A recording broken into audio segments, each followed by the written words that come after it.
Pues todo esto era que un día estábamos cenando con unos amigos en un restaurante y justo coincidió que llegó Raúl Tinajero, el responsable de jóvenes de la conferencia episcopal, y me sacó, yo le conocía de un día que fuimos a la embajada, pero nada más.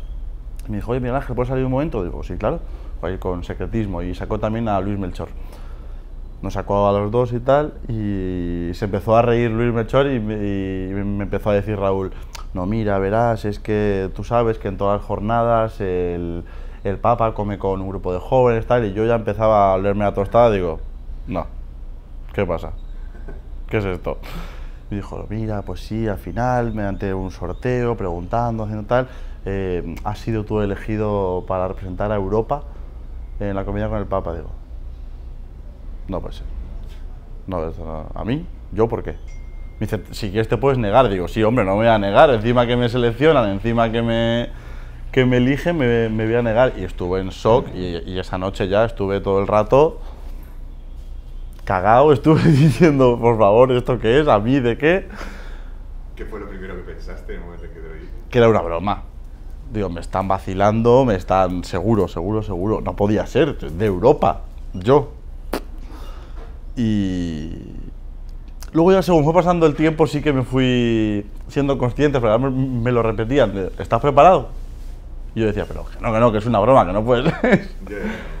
Y ya cuando me vi aquí en Panamá y llegó el Papa y todo, dije, pues igual es verdad, y vamos, que fue. ¿Y cómo fue el plan toda la semana sabiendo que ibas a comer con él? ¿Qué sentías ahí? Esto además era secreto y no se lo podía contar a nadie. Entonces, durante la semana, por suerte, han ido eligiendo a españoles para hacer diversas cosas en la JMJ. Hubo un chaval que lo seleccionaron para llevar la cruz de los jóvenes. Entonces toda la gente estaba, oh, que enhorabuena, tal. Y yo mordiéndome la lengua y no... Enhorabuena, tío, enhorabuena. Y al final, claro, en secreto, yo de repente teníamos una misa para todos los españoles y yo no aparecí porque yo me tenía que ir a comer. Y ya lo dijeron y ya me empezaron a llover los WhatsApps y me empezaron a decir todo el mundo que qué era esto, que cómo, por qué, que cuándo. ¿Cómo estabas esa mañana antes de...? Así fue. Pues dormí sorprendentemente bien.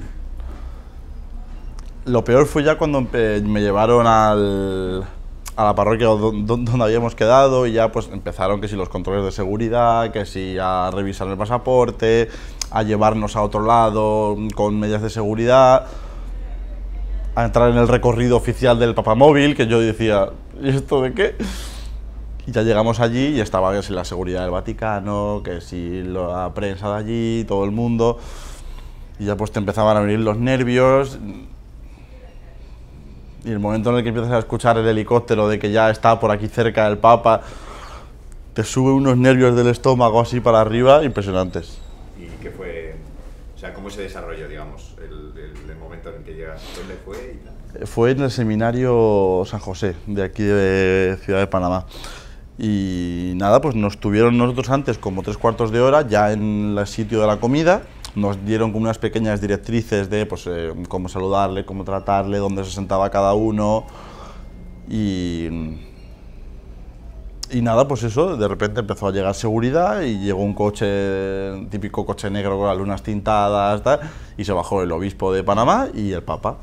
Entonces estábamos todos en la puerta para saludarle, te asomabas así un poquito y le veías, y parecía de mentira, no parecía real, no parecía real.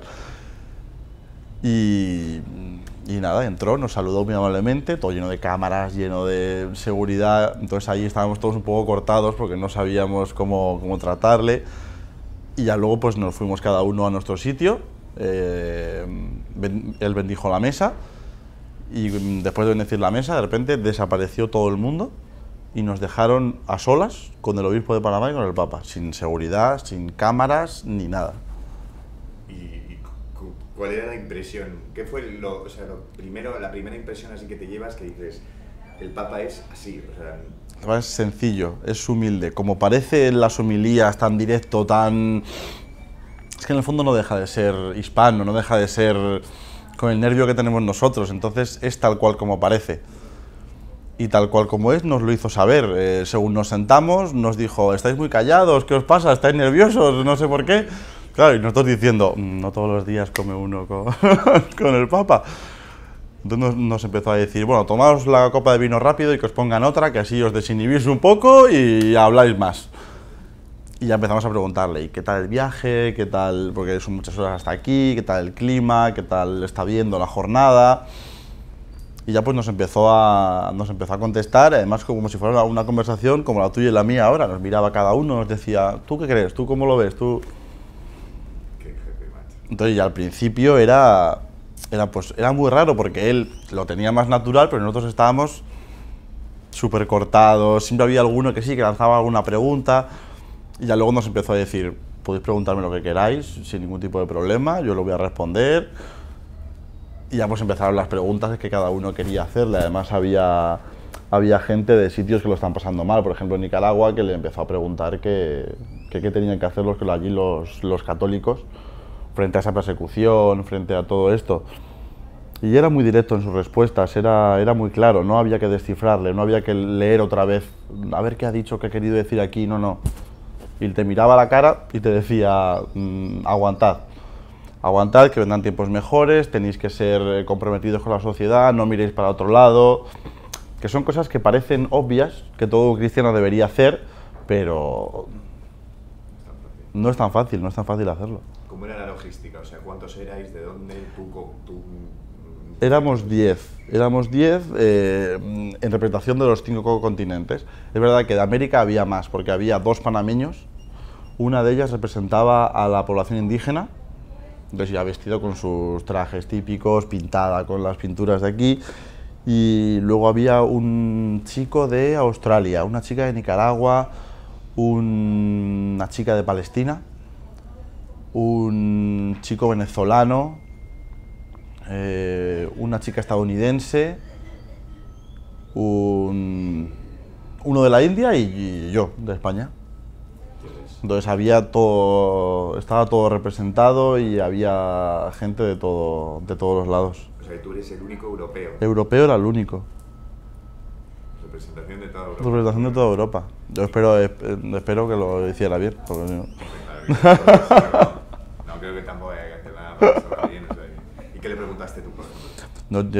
Mi pregunta estuvo muy hilada, por ejemplo, con el joven de Australia. Fue a la par, pues somos las partes del mundo con menos conflicto en cuanto a cristianos siendo perseguidos o tal.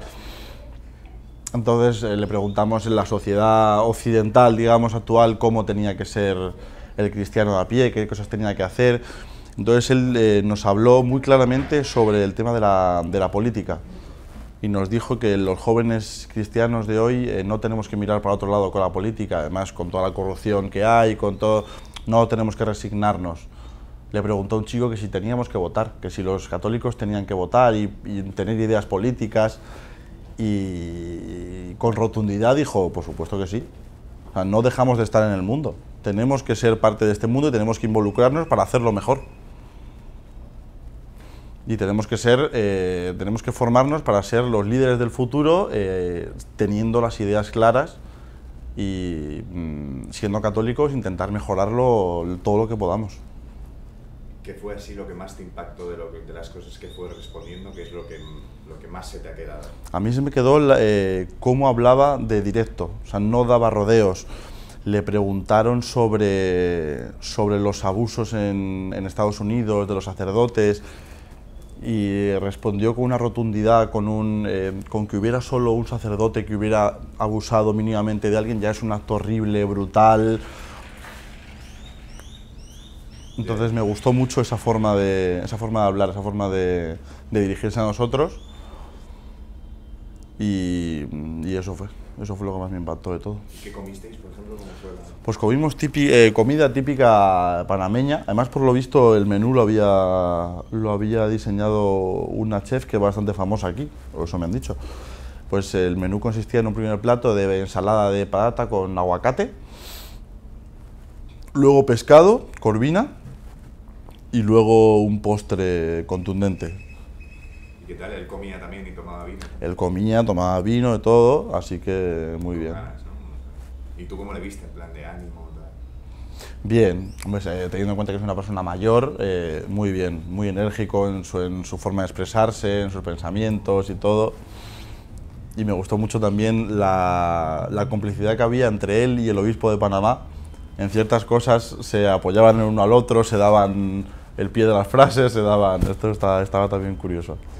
¿Hizo alguna broma o dijo algo así curioso? Sí. O sea, él le gusta mucho reírse y se notó mucho el cambio de cuando nos quedamos solos a cuando había seguridad y cámaras. Cuando hay mucha gente está mucho más serio. En cuanto se fueron, se tranquilizó mucho él, nosotros también. Fue todo mucho más distendido. ¿Y cómo terminó después la comida? Cuando quedaban como 10 o 15 minutos, entró la cámara del Vaticano y su secretario, y llegado un momento se le acercó y le dijo que había que empezar a ir acabando, y él con mucha guasa dijo, no, mi suegra que me está diciendo que ya tenemos que acabar la comida. Y entonces empezaron los regalos, nos tenían preparados una serie de regalos y luego os dijo, si queréis darme algo a mí o queréis que os bendiga algo, me lo dais sin ningún problema. Y luego ya empezamos con las fotos. Dicen, él mismo salió de él decir que una foto de grupo y luego que nos hacemos una foto con cada uno para que la tengáis sin ningún problema, si también las tengo yo, entonces estuvo muy bien. ¿Y tú le diste algo para que te bendijera? ¿O no? Yo le di 2 rosarios de los que nos han dado en la JMJ y eso ya es un recuerdo, vamos, para toda la vida. El mensaje que nos dijo fue básicamente el que ha estado diciendo durante toda la jornada. Los jóvenes no somos el futuro, no somos una proyección de lo que puede llegar a ser la sociedad. Los jóvenes somos el ahora. O sea, tenemos que empezar a actuar desde ya. Él dice mucho que no hay edad para ser santo. Pues hay que empezar desde ya. En la sociedad que tenemos ahora mismo, tenemos que ser nosotros los que empecemos un cambio, los que empecemos a evangelizar al mundo, los que empecemos a expresar la alegría del Evangelio. Tenemos que ser nosotros. Y eso fue básicamente lo que nos dijo durante toda la comida, nos hacía mucho inciso en eso. En que los jóvenes tenemos que actuar ya, no en un futuro, no lo que puede llegar a ser.